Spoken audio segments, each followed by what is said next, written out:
Hello दोस्त, राधे राधे। कैसे हो आप सब? आशा करते हैं कि आप लोग अच्छे होंगे। तो बच्चों, कैसे हो आप लोग?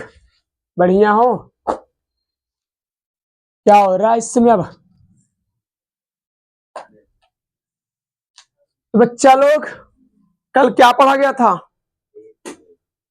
कल जो हम लोग पढ़ा गया था वो था क्या चीज? यूवीएफ में संबंध। दो टॉपिक हम कल लोग पढ़े थे हम लोग ना। एक तो था कौन सा, पहले अगर हम रिवीजन करें थोड़ा सा, 1 मिनट का समय लेकर के, 1 मिनट का अगर हम समय लेकर के रिवीजन मारे तो क्या क्या चीज कल पढ़ा गया था? कल हम लोग एक टॉपिक बहुत जबरदस्त पढ़े थे। वो क्या था? यूवीएफ में संबंध। ये वाला टॉपिक बहुत फेमस होता है। ये वाला हम टॉपिक कल पढ़े थे। इसका सूत्र क्या आया था? 1/f बराबर 1/v प्लस का 1/, जो ये हमारा फार्मूला आता है, यही हम कल पढ़े थे। कल एक और डेरिवेशन पढ़ा गया था, फोकस दूरी वक्रता त्रिज्या में संबंध। एक तो ये डेरिवेशन हम पढ़े थे और एक हम कल ये डेरिवेशन पढ़े थे, फोकस दूरी तथा वक्रता त्रिज्या में संबंध। क्या आया था फार्मूला इसका बच्चा? इसका कल जो सूत्र आया था F बराबर R/2, ये हमारे पास कल डेरिवेशन करने पर फार्मूला मिला था। आज जो है बच्चों, आज जो हम लोगों का जो टॉपिक है वो है प्रकाश का अपवर्तन। क्या है हम लोगों का टॉपिक? प्रकाश का अपवर्तन। हेडिंग लगाइएगा, प्रकाश का अपवर्तन कहा किसको जाता। अब इसको बहुत आप लोगों को अच्छे से समझना होगा। प्रकाश का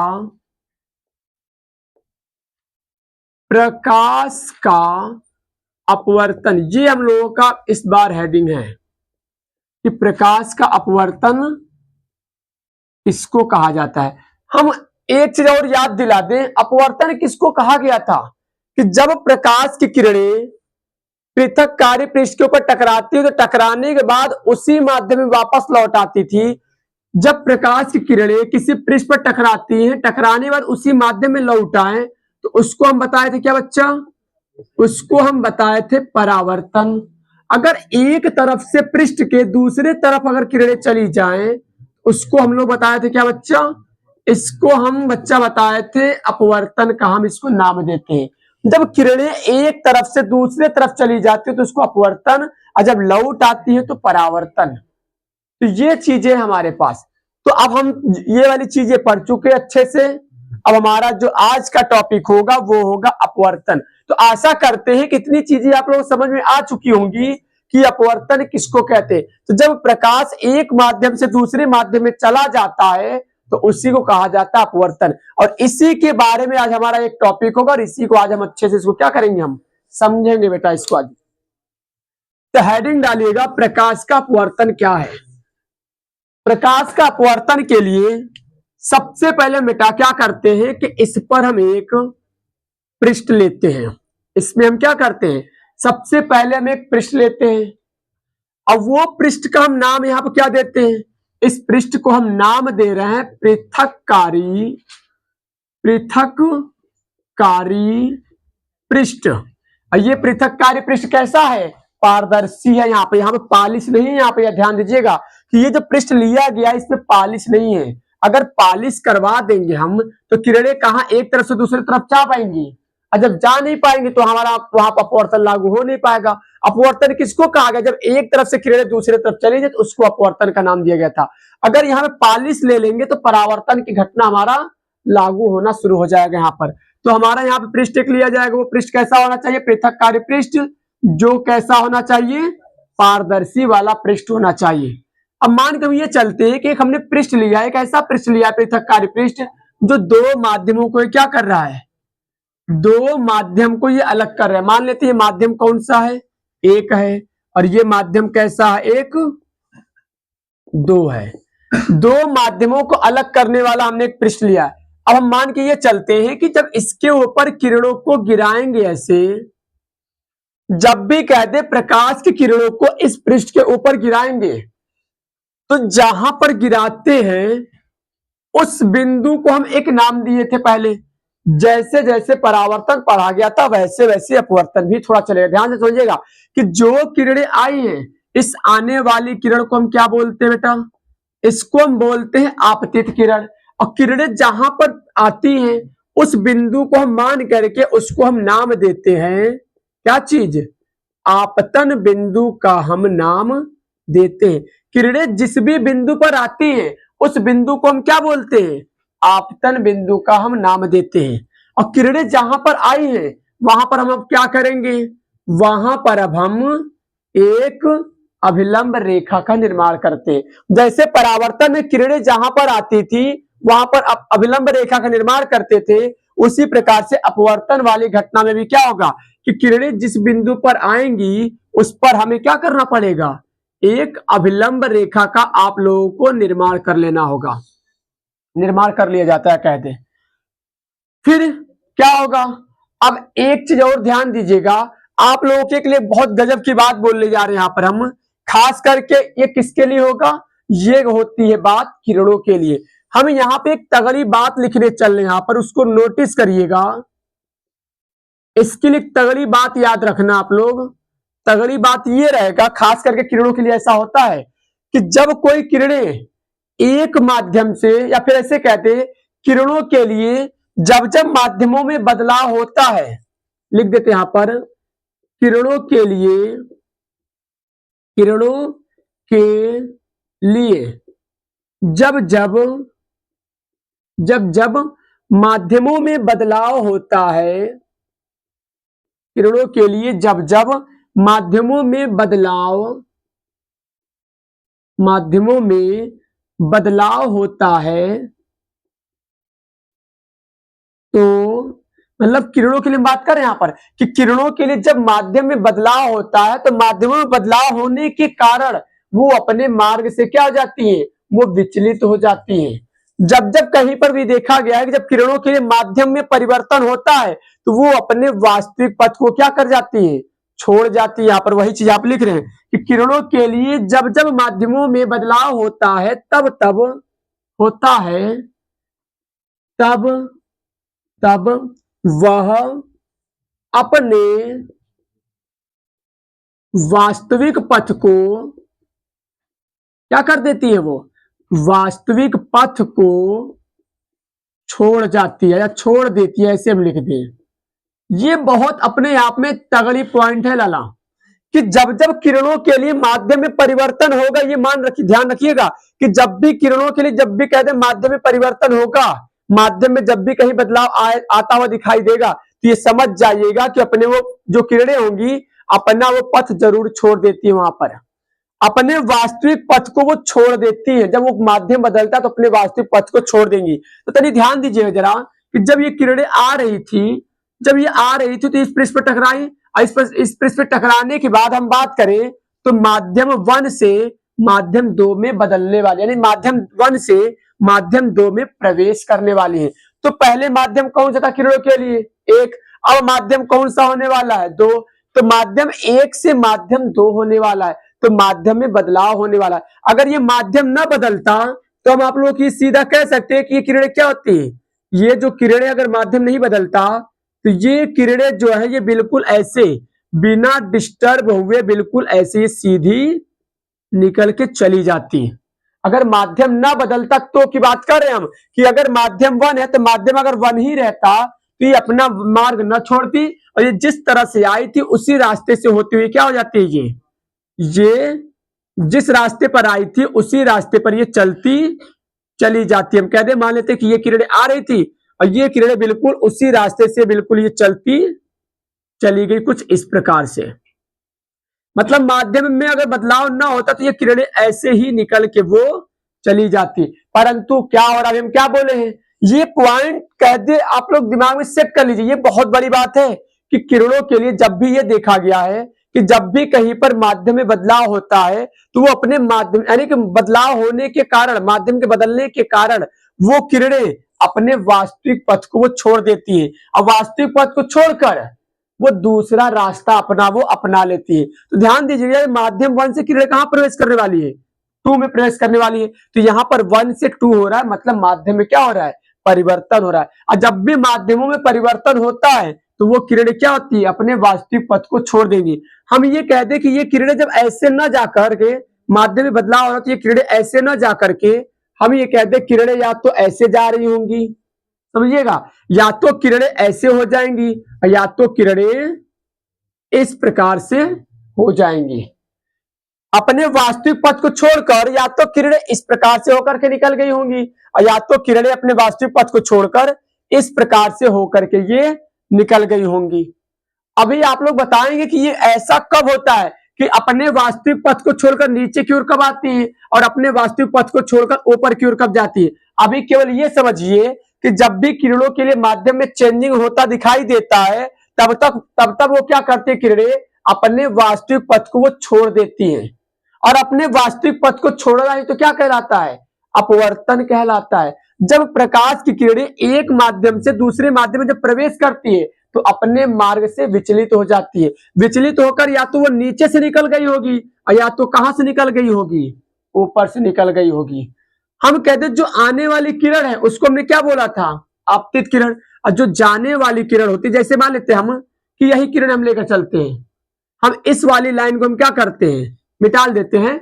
आप लोग समझिएगा कि मतलब या तो ऐसे हो सकता है, ऊपर से जा सकती है, या तो नीचे से जा सकती है, ऐसा कुछ भी हो सकता है, किसी तरह से हो सकता है। अभी हम बताएंगे कि ये ऐसा कब होता है, चाहे ऐसा कब होता है, या फिर बना कर रखिए, कोई दिक्कत नहीं है।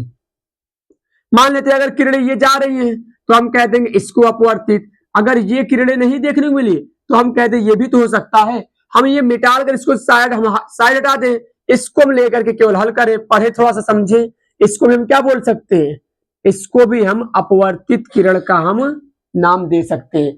आप लोग अभी ये बस ध्यान रखिए कि जो किरणें आ रही थी या तो अपने मार्ग से विचलित होकर के ऊपर से निकल गई होंगी, हो गई होंगी, हम ये नहीं कह रहे कि वही जा रही हैं, और या तो अपने मार्ग से नीचे की ओर झुक करके ऐसे चली गई होंगी। तो हम केवल एक कोई किरण को लेकर चलिए, आप लोग बताएंगे कि ऐसा कब होता है कि अपने मार्ग से ऊपर जाती है और ऐसा कब होता है कि अपने मार्ग से नीचे हो जाती है। इस वाली लाइन को हम मिटा लें। अब ध्यान दीजिएगा जरा, ये डॉटेड वाली लाइन को भी मिटा लें यहां से। ऐसा क्यों मिटाल दिए, क्योंकि अगर माध्यम में न बदलाव होता तब ऐसा होता है कि किरणें सीधी निकलती। जैसे मान लीजिए कोई किरण चल रही है और ये किरण अगर चलती गई अगर माध्यम में कोई परिवर्तन नहीं हो रहा है तो ये किरणें बिल्कुल सीधी की सीधी निकल करके वो चली जाएंगे। लेकिन अगर यही किरणें निकल कैसे जा रही हैं, चल रही हैं, तो अगर इसके सामने माध्यम में अगर बदलाव होता है तो ये अपने मार्ग को छोड़ करके अलग हट जाएंगे। ये दूसरा रास्ता ये अपना लेती है। जैसे कि आप लोग कभी नोटिस किए होंगे, कभी कांच के गिलास में पानी भर करके उसमें तनी हाथ को डुबो करके देखिएगा, या फिर आप लोग नहाते होंगे तो कभी बाल्टी में ऐसे पंजे को डालकर देखते होंगे, आपका पंजा जो है हल्का तिरछा दिखाई देता होगा वहां पर। और नहीं किए हो तो आप लोग थोड़ा सा ये जाकर एक्सपेरिमेंट कीजिएगा कि पानी में ऐसे हाथ डाल करके चेक करिएगा तो आपको ये पंजा जो है तिरछा दिखाई पड़ेगा। या फिर कांच का गिलास लेकर उसमें पानी भर करके कोई पेंसिल की छड़ या पेन की छड़ को डुबो कर देखिएगा तो आप लोगों को पानी की सतह से जो छड़ होगा वो सीधा दिखाई पड़ेगा, और पानी के जो अंदर हमारा पेंसिल का जो छड़ होगा वो पेन से, वास्तविक पेन से वो हल्का तिरछा या मोड़ा हुआ हमें पेन दिखाई देता है। लगता है कि वो हमारा पेन क्या है वो, या फिर पेंसिल क्या है, वो टूटा हुआ है। तो सीधे कह दे को अपने मार्ग से क्या हो जाती है, वायुमंडल से सघन माध्यम में प्रवेश करे ना पेंसिल, इसलिए वो अपने मार्ग को छोड़ देती है। या फिर कभी नोटिस ये भी किए होंगे कि जब नदी में कोई सिक्का या कुछ भी गिरा होता है तो अगर हम वायुमंडल से देख करके वो उसको हम उठाएं तो वो हमें पकड़ाने वाला नहीं है। अगर वायुमंडल से अगर देख करके वो उसको हम उठाते हैं तो जहां पर दिखाई देता है पानी में, जहां पर सिक्का दिखाई देगा वास्तव में वो सिक्का वहां पे नहीं रहेगा। अगर वायुमंडल से देखकर अगर उसको हाथ पेश कर निकालेंगे तो वो सिक्का आपका वहां नहीं नजर आएगा। वो वास्तव में अगर हम बात करें तो जहां पर होता है वो वहां पर चमकता नहीं, वो वहां से अलग हट करके वो चमकता हुआ दिखाई पड़ता है। ये ऐसी कल्पना, ये सब अपवर्तन की घटना यहाँ पर होती है। तो पेंसिल का बिल्कुल छड़ या फिर नहीं किया तो आप कर लीजिए जाकर के।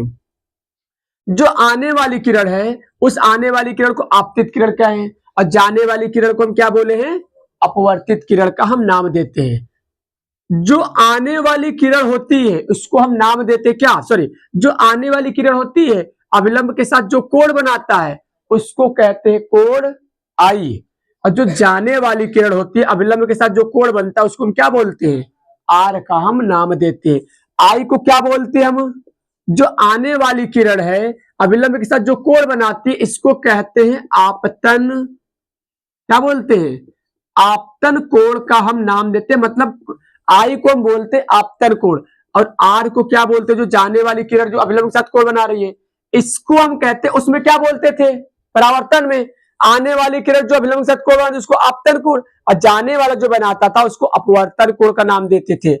लेकिन इसमें क्या होगा, सॉरी उसमें परावर्तन कोण नाम देते थे, इसमें क्या होगा, जो आने वाली किरण अभिलंब के साथ जो कोण बनाती है उसको कहते हैं आपतन कोण यानी कि आई।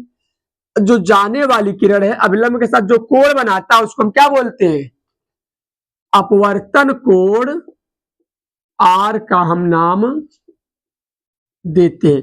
ये बेटा इसमें लॉजिक होता है और इसको हम ये के नाम से जानते हैं। मतलब आई को आपतन कोण और आर को अपवर्तन कोण। अब परावर्तन में क्या होता था कि आई को आपतन कोण कहते थे, वहां पर भी आपतन कोण कहते थे और यहां पर भी, बस आर वाले का नाम चेंज होगा, उसमें परावर्तन कोण होता है और इसमें अपवर्तन कोण का हम नाम देते हैं।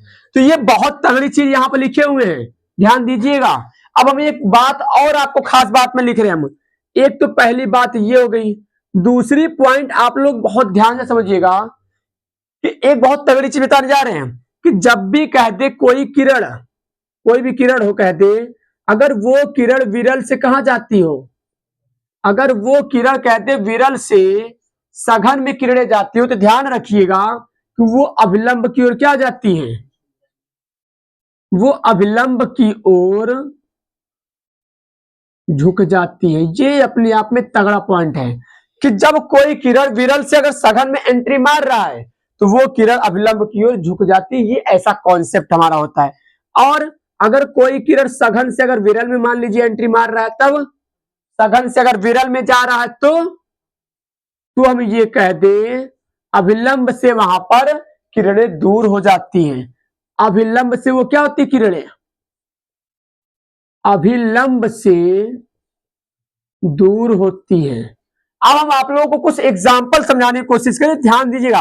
पहली चीज तो ये कि अपवर्तन में याद क्या रखना है कि अगर कोई किरण है, किरणों के लिए अगर माध्यम में बदलाव होता है तब तक वो किरणें क्या होती है, अपने मार्ग को छोड़ करके दूसरा रास्ता वो अपना लेती हैं। दूसरी चीज ये याद रखिएगा कि अगर कोई किरण विरल से आ रही है कि सघन से आ रही है, विरल से अगर सघन जाती है तो उसको हम बोलते हैं अभिलंब, और सघन से अगर विरल में आती है तो अभिलंब की ओर दूर, अभिलंब से दूर हो जाएगी, और विरल से अगर सघन जाती है तो अभिलंब से झुक, अभिलंब की ओर, यहाँ पे अभिलंब की ओर लिखना चाहिए था हमें, अभिलंब की ओर क्या हो जाती है, झुक जाती है, और ये अभिलंब से दूर हो जाएंगे। यहाँ पर अब हम कुछ पॉइंट दे रहे, जैसे मान लीजिए हमारे पास एक पृथककारी पृष्ठ, कुछ एग्जाम्पल को लेकर समझ लेते हैं फिर हम आगे बढ़ते हैं। मान के ये चलते हैं कि हमारे पास एक पृथककारी पृष्ठ है और ये ऊपर वाला माध्यम कैसा है, जो पहला माध्यम है हमारा, कैसा माध्यम है, जो पहला माध्यम है इसको हम बोल देते क्या, माध्यम 1 जो है उसको हम बोल रहे हैं विरल। अब माध्यम 2 को हम क्या नाम देते हैं, सघन का हम नाम दे देते हैं। यहां पर मान लेते हैं हमारा माध्यम कैसा है, सघन वाला है। अब जैसे ही ये प्रकाश की किरण को पृथककारी पृष्ठ के ऊपर गिराया जाएगा, पृथककारी पृष्ठ के ऊपर जब आपतित कराया जाता है तो यहां पर हमें क्या करना पड़ेगा, जब किरणों के आपतित करवाया गया है और वो जहां पर आई है उसको एक बिंदु की नजर से झांकिए। तो जहां पर किरणें आई उसको हम क्या कह रहे हैं, एक कोई बिंदु, और उस बिंदु को हम नाम देते हैं साइंस की भाषा में क्या, उसको हम कहते हैं आपतन बिंदु का हम नाम देते हैं, इसको आपतन बिंदु कहते हैं। और किरणें जहां पर आती है हमारा लॉजिक ये कहता है कि अगर किरणें कहीं पर भी आई हैं तो वहां पर सबसे पहले चाहे परावर्तन हो चाहे अपवर्तन है, पहले आप लोग अभिलंब रेखा का निर्माण जरूर करना पड़ेगा। अभिलंब रेखा का बहुत फेमस काम है कि वो हमें बता देता है कि किरणें कहां से जाने वाली हैं। अभिलंब रेखा का यही मेन मकसद होता है कि क्या करता है कि वो किरणों को, जाने वाली किरणों को वो बताता है, हिंट देता है कि वो किरणें कहां से जाएंगी। परावर्तन में क्या बताया था कि अभिलंब के अगर एक तरफ से आई है तो दूसरी तरफ से चली जाएगी। अब यहां पर भी वही लॉजिक अपनाएगा कि अभिलंब जब खींच लेंगे तो हमें पता चल जाएगा। अभी हम एक आपको पॉइंट बताएं कि जब कोई किरण विरल से अगर कहते हैं कि सघन माध्यम में प्रवेश करता है, अगर ये माध्यम में न बदलाव होता तो ये किरणें क्या होती? अगर ये माध्यम में न बदलाव होता तो ये किरणें हम कहते ऐसे सीधी के सीधी ये निकल करके चली जाती, लेकिन ऐसा नहीं हो रहा है। विरल से किरणें कहां जाने वाली है? सघन में। तो यहां पर क्या होगा कि जब विरल से सघन में प्रवेश करेगा तो वो अपने मार्ग से विचलित होगा। क्यों? क्योंकि माध्यम में बदलाव हो रहा है। माध्यम में बदलाव हो रहा तो यानी कि ये पथ को छोड़ देंगी, और ये छोड़ करके ऊपर से जाएंगे कि नीचे से जाएंगी? माध्यम में बदलाव हो रहा तो इसका मतलब अपने मार्ग को तो वो जरूर छोड़ेंगी, और जब वो छोड़ेंगी तो ऊपर से होकर जाएंगे कि नीचे से होकर जाएंगी? तो आपके लिए हम एक कॉन्सेप्ट लिखवाए हैं कि अगर कोई किरण विरल से अगर सघन में एंट्री मार रहा है तो वो अभिलंब की ओर झुक जाती है। इसका मतलब ये किरण सीधी ना जा करके अपने मार्ग से जब विचलित होंगी तो हल्का सा अभिलंब की ओर क्या हो जाएंगी? अभिलंब की ओर ये डाउन हो जाएंगी। डाउन मतलब कहते हैं झुक जाएंगी। यहां पर ये किरणें ऐसे झुक करके चली जाएंगी, और ये जो जा रही है किरण, इसको हम क्या नाम दें? इसको हम थोड़ा दूर लिखते हैं, सघन को एक ही में आप लोगों को लग जाएगा, दिखाई पड़ेगा। इसको हम क्या बोलते हैं? माध्यम 2 को हम कह रहे हैं हमारा सघन माध्यम है। जब ये किरणें निकल के गई तो ये निकल के जाने वाली किरण को हम क्या बोल सकते हैं? अपवर्तित किरण। ये तो हम कहते हैं, आप लोग केवल समझाने के लिए लाइन खींच रहे हैं। आप लोगों को अगर समझ में आ जाएगा तो ये लाइन आप लोग पेपर में नहीं खींचिएगा, क्योंकि हम यहाँ बता रहे हैं आप लोगों को कि अगर माध्यम में बदलाव ना होता तो ऐसा होता कि वो किरणें सीधी की सीधी निकल जाती, लेकिन माध्यम में बदलाव हो रहा मतलब ऐसा नहीं होगा।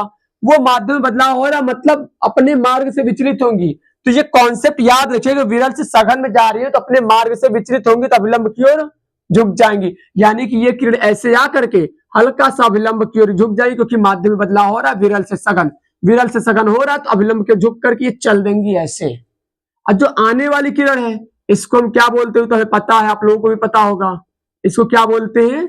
आपतित किरण का हम नाम देते हैं। जो किरण आई, आप लोगों को कंप्लीटली डायग्राम बनाने के लिए इसे काम करना होगा कि जो भी किरण आती है, आने वाली किरण अभिलंब के साथ कितना कोण बनाती है? अभिलंब के साथ कितना कोण बनाती है? आई। और जाने वाली किरण अभिलंब के साथ कितना कोण बनाती है? आर। ये हमारा क्या होता है? प्रकाश का अपवर्तन का डायग्राम बिल्कुल ऐसे सटीक बनता है। अगर हम एक और एग्जांपल आप लोगों को दें, जैसे मान लीजिए पृथक कार्य पृष्ठ है। अब हमारा ये माध्यम कैसा है? मान लेते हैं ऊपर वाला माध्यम कैसा है? पहला वाला माध्यम सघन है और दूसरा वाला माध्यम कैसा है? विरल का है। अब थोड़ा सा चेंज कर दिए। अब क्या हो, अगर इस पृष्ठ के ऊपर किरणों को गिराए तब क्या होगा? अगर किरणों को अगर हम गिराते हैं तो जो गिराया गया है, जिस भी बिंदु पर गिराएगा वहां पर उसको हम क्या बोलते हैं? हम आपतन बिंदु का नाम देते हैं। और जो भी किरणें आई है पृथक कार्य पृष्ठ पर उसको हम बोलते क्या है? आपतित किरण का नाम देते हैं। और जो आने वाली किरण है अभिलंब के साथ कितना कोण बनाती है? आई किरण, मतलब क्या बनाती है? आई कोण बनाती है। आने वाली किरण अभिलंब के साथ आई कोण बनाती है। अब बताइएगा जरा कि जब ये किरणें आ रही है सघन से विरल में जा रही है, तो अब ये बताइएगा जरा कि ये किरणें किधर जाएंगी? अगर माध्यम में ना बदलाव होता तो ये किरणें बिल्कुल हम कहते ऐसे सीधी बिल्कुल स्ट्रेट लाइन में ये बिना डिस्टर्ब हुए ऐसे निकल जाती है, लेकिन ऐसा हमें भी पता है, आप लोग भी पता हो चुका होगा कि यहाँ पर ऐसा नहीं होगा। अब ये होगा ये कि माध्यम में बदलाव हो रहा है मतलब अपने मार्ग को वो छोड़ेंगी, और छोड़ेंगी तो बताइए ऊपर से जाएंगे कि नीचे से होकर चले जाएंगे? अब तो सघन से विरल में जाती है कोई किरण तो अपने मार्ग से जब छोड़ते हैं तो अविलंब से दूर हो जाती है। मतलब जो किरण सीधी चल रही थी, अब जैसे माध्यम में बदलाव होगा तो ये किरणें अपना रास्ता छोड़कर क्या हो जाएंगी? हल्की सी ये अविलंब से दूर हो जाएंगी। जो किरणें सीधी जाने वाली थी, माध्यम में बदलाव होने के कारण सघन से विरल का, वो अपने मार्ग को छोड़कर अविलंब से क्या हो जाएंगी? दूर और होकर के चली जाएंगी। जो किरणें इससे जा रही थी वो हल्का सा और ऊपर होकर के अविलंब से ऊपर होकर के वो निकल के चली गई। तो जो ये किरणें हमारे पास जा रही हैं इसको हम क्या बोलते हैं? अपवर्तित किरण का हम नाम अपवर्तित किरण का हम नाम देते हैं। और जो जाने वाली किरण है अविलंब के साथ जो कोण बनाता है उसको हम क्या बोलते हैं? आर का नाम देते हैं, जिसको हिंदी में कहते हैं अपवर्तन कोण। और आई को क्या बोलते हैं? आपतन कोण। तो ये हमारा कंप्लीटली ऐसे डायग्राम बनता है। तो ये हमारे पास क्या था, अपवर्तन। अपवर्तन की अगर परिभाषा कोई पूछे कैसे लिखेंगे आप लोग, तो अपवर्तन की परिभाषा बस यही है कि जब कोई प्रकाश की किरण एक माध्यम से दूसरे माध्यम में जब प्रवेश करती है तो अपने मार्ग से वो क्या हो जाती है, विचलित हो जाती है। ध्यान से समझे कि जब कोई किरण एक माध्यम से दूसरे माध्यम में एंट्री मारती है तो अपने मार्ग से विचलित हो जाएगी, चाहे वो ऊपर से होकर के चली जाए चाहे वो नीचे से होकर के जाए, हो तो रहा आखिर विचलित वहां पर, चाहे वो अपने मार्ग से छोड़कर ऊपर की ओर उठकर जाए और चाहे वो नीचे से होकर के चली जाए, हो तो रही है क्या चीज, हो विचलित तो तब भी हो रहा है चाहे ऊपर जाए चाहे नीचे से, विचलित तो दोनों जगह हो रहा है। बस विचलित होने की ही घटना क्या है यहाँ पर, अपवर्तन का हम नाम देते हैं। तो सीधा सीधा कह सकते हैं कि जब कोई प्रकाश की किरण एक माध्यम से दूसरे माध्यम में प्रवेश करती है तो अपने मार्ग से विचलित हो जाती है, और इसी विचलित होने की घटना को हम प्रकाश का अपवर्तन का हम यहाँ पर नाम देते हैं। तो ये हमारा लॉजिक चलता है यहाँ पर। तो आशा करते हैं कि आप लोगों को यहाँ पर ये चीजें समझ में आ गई होंगी। अब मिटाल करके अब अपवर्तन की परिभाषा क्या है कि जब कोई प्रकाश की किरण एक माध्यम से दूसरे माध्यम में प्रवेश करती है तो अपने मार्ग से क्या हो जाती है, विचलित हो जाती है। अब विचलित होने की घटना को हम क्या बोलते हैं, प्रकाश का अपवर्तन कहते हैं। आप लोगों से एक सवाल पूछा जा सकता है, जानते क्या, कुछ लोग पूछ लेते हैं कि एक शब्दों में बताइए कि अपवर्तन क्या है। तो एक शब्दों में अगर हम किसी को बताना चाहें कि अपवर्तन किसको कहेंगे तो बस आप लोग एक शब्द कह सकते हैं कि विचलित। विचलित होना ही क्या है, अपवर्तन कहलाता है। विचलित होने की घटना को ही तो हम अपवर्तन का नाम देते हैं साइंस में उसको। तो कोई पूछ ले कि एक शब्द बताइए तो आप लोग कह सकते हैं कि विचलित को ही तो हम बोलते हैं क्या, अपवर्तन का हम नाम देते हैं। अब हम क्या पढ़ने चल रहे हैं, हेडिंग लगाइएगा, प्रकाश के अपवर्तन के नियम, या सीधे बोलते अपवर्तन के नियम। जैसे हम परावर्तन के नियम पढ़े थे वैसे ही हम अपवर्तन के नियम भी पढ़ने चल रहे हैं। याद करें आप लोग, याद करें आप लोग, तो परावर्तन का क्या नियम था, परावर्तन के दो नियम थे ना। परावर्तन का पहला नियम ये था कि आपतित किरण कौमा परावर्तित किरण तथा आपतन बिंदु पर खींचा गया विलंब तीनों एक ही तल में होता है। तो उसी प्रकार से अपवर्तन के जो नियम होंगे, पहला नियम बिल्कुल सेम जैसे परावर्तन का नियम चलता है वैसे अपवर्तन का भी पहला नियम मिलता जुलता है। तो क्या कह सकते हैं हम कि आपतित किरण कौमा अपवर्तित किरण, वहां क्या था, आपतित किरण और परावर्तित किरण तथा आपतन बिंदु पर खींचा गया अभिलंब तीनों एक ही तल में होते हैं। और यहाँ पर बस जहां पर परावर्तित शब्द लेते थे नाम, वहां पर हमें अपवर्तित का नाम लेना पड़ेगा। तो आपतित किरण कौमा अपवर्तित किरण तथा आपतन बिंदु पर खींचा गया अभिलंब तीनों एक तल में होते हैं। तो आप लिख सकते हैं आपतित किरण, आपतित किरण तथा अपवर्तित किरण, नहीं आपतित किरण कौमा लिख सकते हैं हम, कौमा अपवर्तित किरण, अपवर्तित किरण तथा तथा आपतन बिंदु पर, आपतन बिंदु पर, आपतन बिंदु पर खींचा गया अभिलंब, खींचा गया अभिलंब क्या होता है, अभिलंब तीनों ही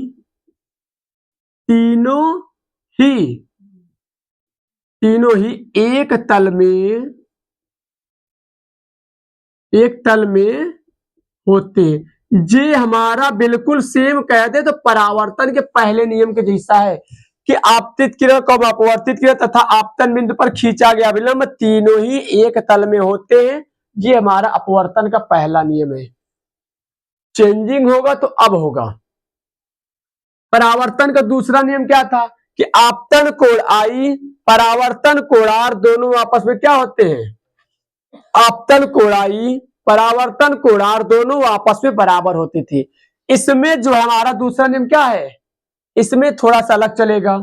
इसमें अलग ये चलेगा, ध्यान से समझिए जरा, कि आपतन कोण आई की ज्या साइनी और अपवर्तन कोण आर की ज्या साइन आर के अनुपात का नियतांक होता है। इसी को कहते क्या हम, अपवर्तन का दूसरा नियम कहते हैं हम। क्या लिख सकते हैं?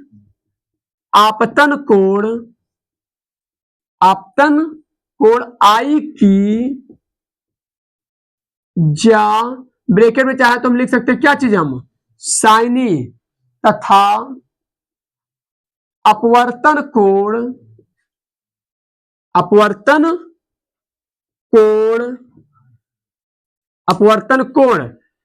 की ज्या ब्रैकेट में साइन ई के अनुपात का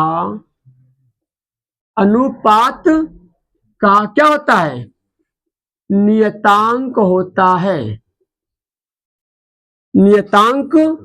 होता है। यही हमारा क्या कहलाता है, अपवर्तन का दूसरा नियम है। अब एक शब्द आप लोग शायद नहीं जानते हो, ध्यान दीजिएगा जरा, ज्या का मतलब क्या होता है? तो ज्या का मतलब होता है लाला क्या चीज, साइन ई को हम ज्या कहते हैं। साइन कॉस पढ़े होंगे, जानते होंगे। तो साइन का पूरा नाम क्या होता है, साइनी कहते हैं हम।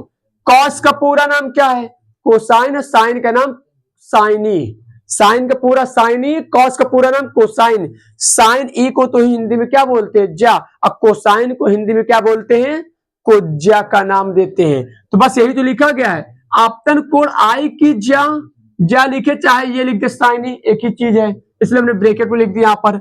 जो हमारा दूसरा नियम होता है कुछ यही तो होता है, साइन आई बटे साइन आर का जो मान आता है अनुपात, वो नियतांक के बराबर होता है। और यही हमारा क्या है, अपवर्तन का दूसरा नियम है।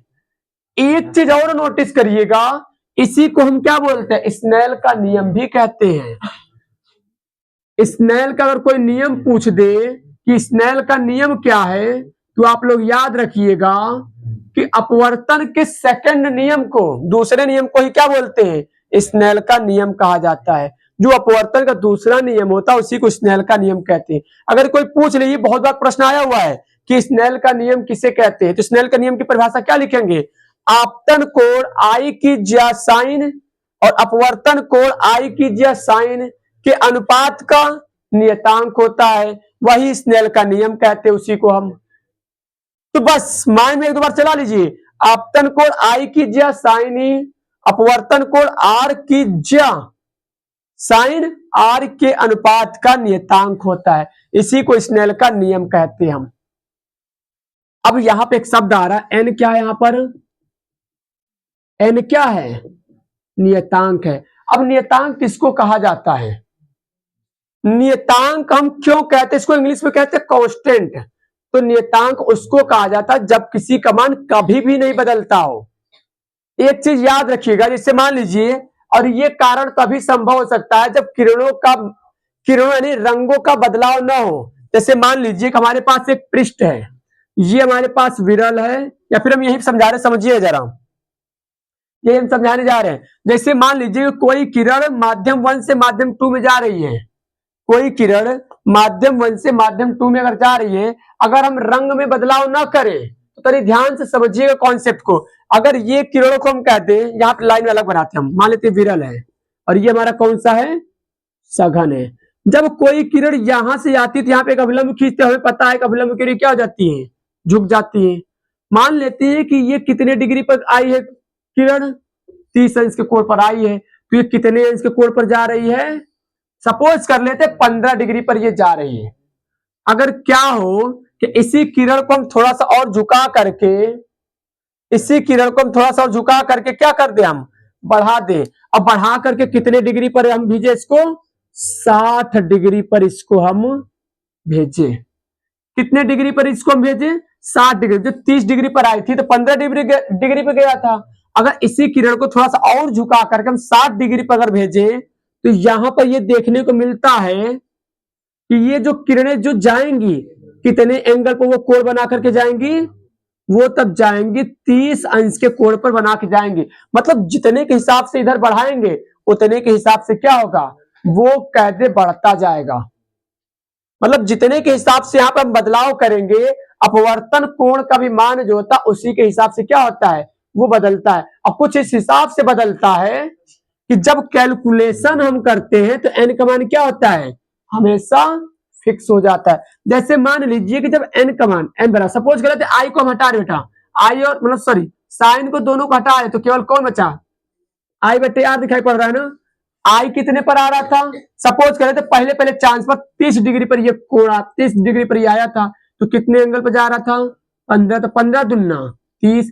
अगर मान लेते हैं कि अगर 30 पर ना भेज करके हम थोड़ा सा बढ़ाकर कितने डिग्री भेज दें, 60 डिग्री भेजे, जिस हिसाब से यहाँ पे बढ़ाएंगे हम लोग उसी हिसाब से जाने वाली किरण भी उसी हिसाब से कोण बना करके जाएगी। तो मान लेते हैं कितने डिग्री में जा रहा है वो 30 डिग्री पर, तो यहाँ पे काटेंगे तो कितना आएगा 2 ही आएगा। और ये तभी संभव, ध्यान दीजिएगा, जब किरणों में बदलाव ना हो। तो हम कहते हैं कि कोण का मान हम चाहे जितना बढ़ाए घटाएं, जाने वाली किरण भी उतने के हिसाब से बढ़ घट करके जाती है। और जब कैलकुलेशन करते चाहे शुरू में क्या है करें और चाहे लास्ट में करें, एन का मान हमेशा क्या आता है, फिक्स आता है। इसीलिए एन को बोला गया है नियतांक कहा गया है। इसलिए क्या बोला जाता है, एन को कांस्टेंट कहा जाता है। यही हमारा क्या था, पूरा लॉजिक था। और ये अपवर्तन के नियम और ये अपवर्तन की परिभाषा। फिर से मैं रिपीट करें अपवर्तन के लिए, कि जब कोई प्रकाश की किरण एक माध्यम से दूसरे माध्यम में प्रवेश करती है तो अपने मार्ग से क्या हो जाती है, विचलित हो जाती है। इसी घटना को हम प्रकाश का अपवर्तन का नाम देते हैं। हम समझ आ गए ना। तो बस यही था हमारा क्या चीज, अपवर्तन की चीजें थी।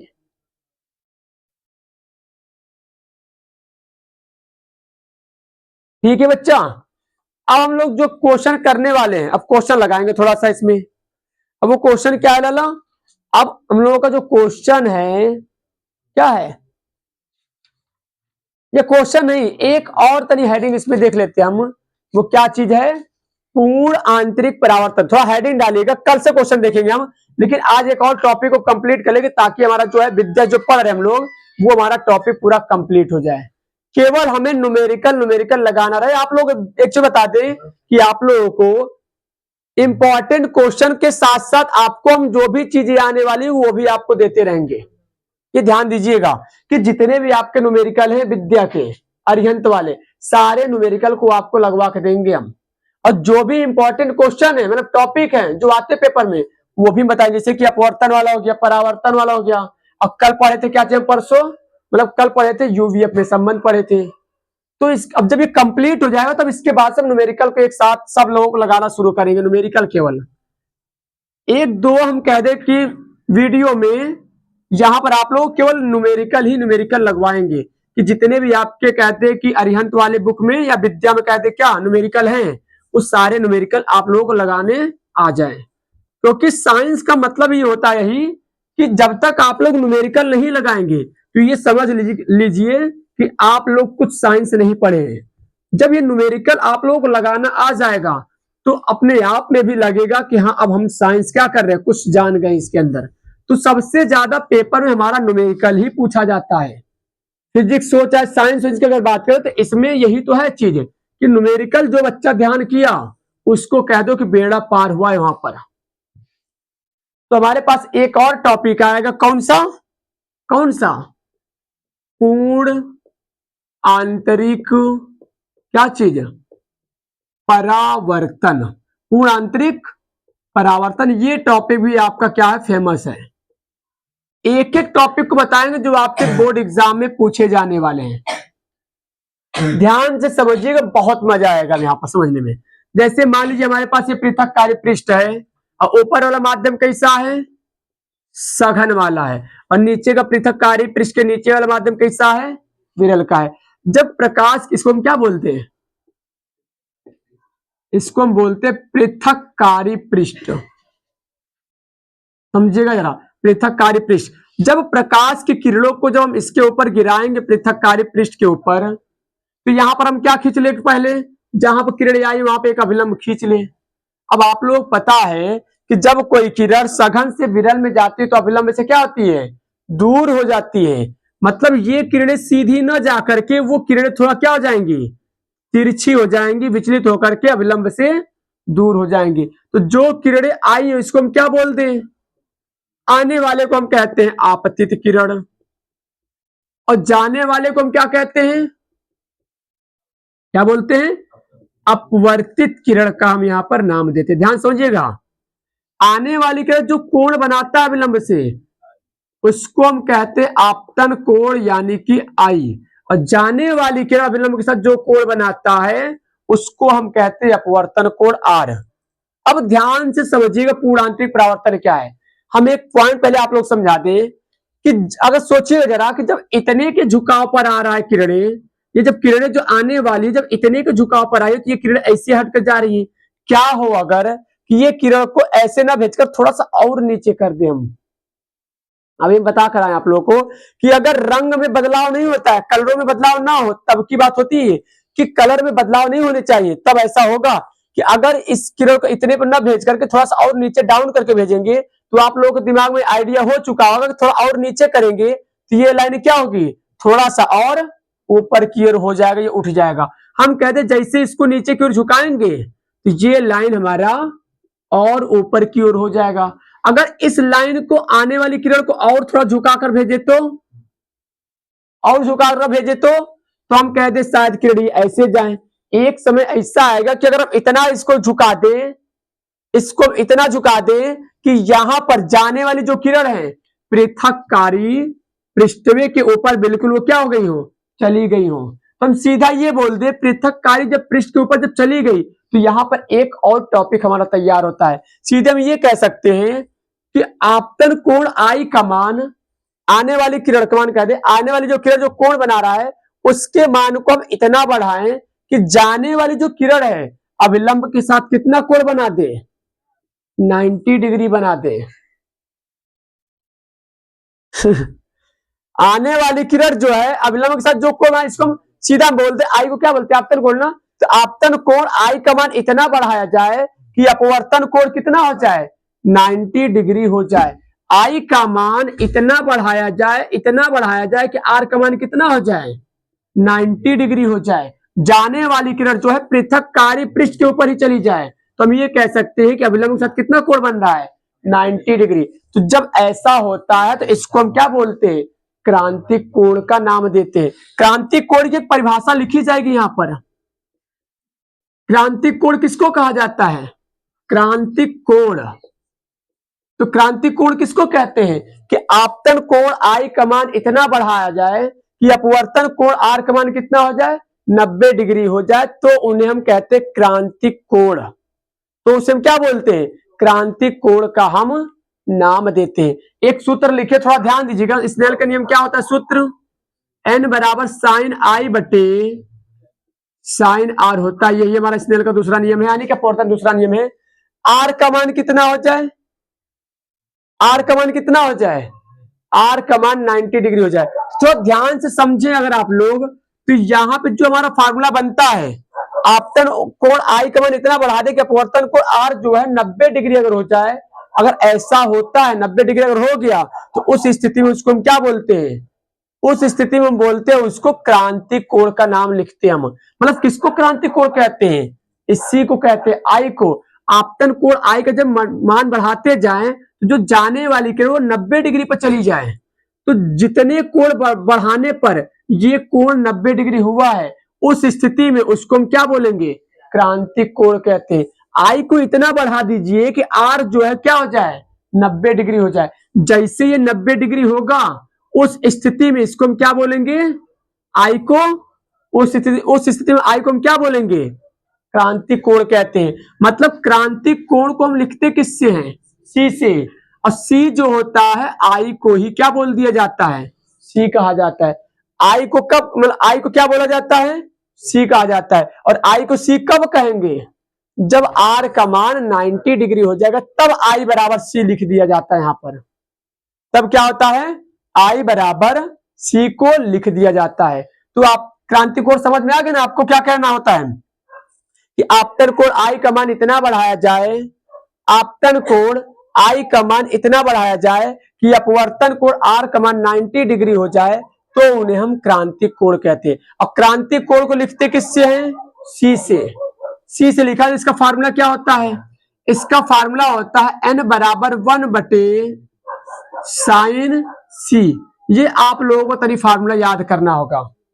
ये हमारा क्रांतिक कोण का फार्मूला होता है। ये हमारा क्या होता है, क्रांतिक कोण का सूत्र होता है हमारा। यहां सी क्या है, सी को क्या कहते हैं हम, क्रांतिक कोण कहा जाता है। ठीक है ना। अब क्या है, एक चीज और फिर से अब समझाने की कोशिश कर, समझिएगा कि अब फिर हम क्या करें, फिर बढ़ाना शुरू करेंगे। अब इस आई को और इतना बढ़ा दे कि आई का मान इतना और बढ़ाया जाए कि सोचिए जरा कि अब ये क्या हुआ था कि इसी के लाइन पर चला गया था, जब 90 डिग्री का कोण बना था उसको हमने कह दिया था क्रांति कोण। क्या होगा अगर कि अब और बढ़ाना शुरू कर दे, अब और अगर बढ़ा दे तो ये हो सकता है कि ये किरणें पृथककारी पृष्ठ से क्या हो जाए, ऊपर होकर के चली जाए। और जब ये पृथककारी पृष्ठ से अगर होकर के ऊपर से किरणें निकल के जा रही है तो उसी को तो कहते हैं पूर्ण आंतरिक परावर्तन। या सीधा इससे बोल दे कि क्रांतिक कोण आई का मान या आपतन कोण आई का मान इतना हम बढ़ा दे कि अपवर्तन कोण आर का मान, अपवर्तन कोण आर का मान 90 डिग्री से ऊपर हो जाए। इस घटना को हम पूर्ण आंतरिक परावर्तन का नाम देते हैं। इस घटना को हम क्या बोलते हैं, पूर्ण आंतरिक परावर्तन कहते हैं। आपतन कोण आई का मान इतना बढ़ा दे कि अपवर्तन कोण 90 डिग्री से ज्यादा हो जाए तो उन्हें हम क्या बोलते हैं, पूर्ण आंतरिक परावर्तन का नाम देते हैं। बहुत सिंपल सी परिभाषा है ये। तो यही हमारे पास क्या था, पहले दूसरे लेसन को मिलाकर के यही हमारे पास इतने इंपॉर्टेंट टॉपिक थे जो पढ़ने लायक थे। पहले कौन पढ़ा गया था, पहले अगर याद करिए तो कौन सा टॉपिक पढ़ा गया था।